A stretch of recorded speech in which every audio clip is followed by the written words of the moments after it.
Buonasera da Leandro Maggi, buonasera da Taglio di Po. È iniziato lo spettacolo Il Paradiso può attendere e sono con due dei protagonisti dietro le quinte della serata, Alessandra Milan e Marco Ferro.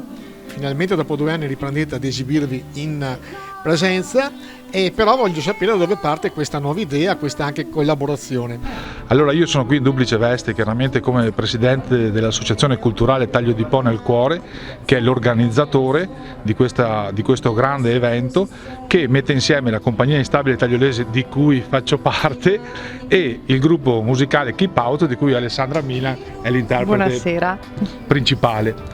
E, diciamo, l'idea come ci è venuta dopo questi 2 anni di inattività. Noi abbiamo collaborato con Alessandra anche per altre iniziative, ma pensate che l'ultima volta che abbiamo fatto uno spettacolo è stato il 22 dicembre del 2019, dopo il Covid ci ha completamente bloccato.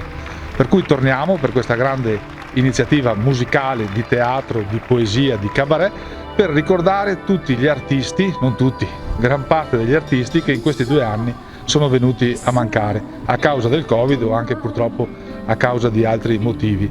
Vogliamo dare loro la possibilità di rimanere ancora qui con noi. Perché il titolo di questa serata, di questo evento è Il Paradiso può attendere?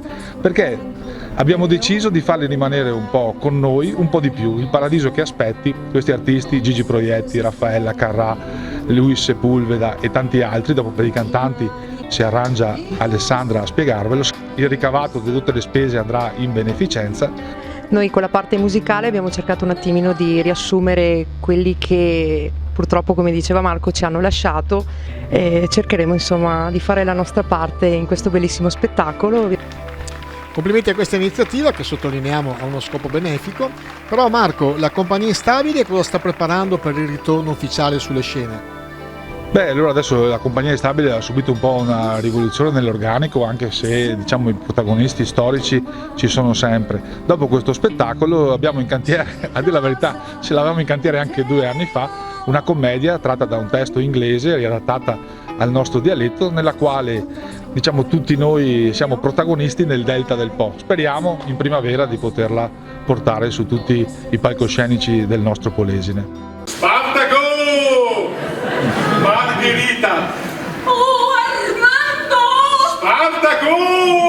Margherita! Armando! Eccomi, Era ora. la vostra vista sola. La vostra vista sola. Un'intervista sola? Le piace che il cuor consola. Le piace il gorgonzola? Ma cosa dite, Armando? Io sono devastata dall'amore!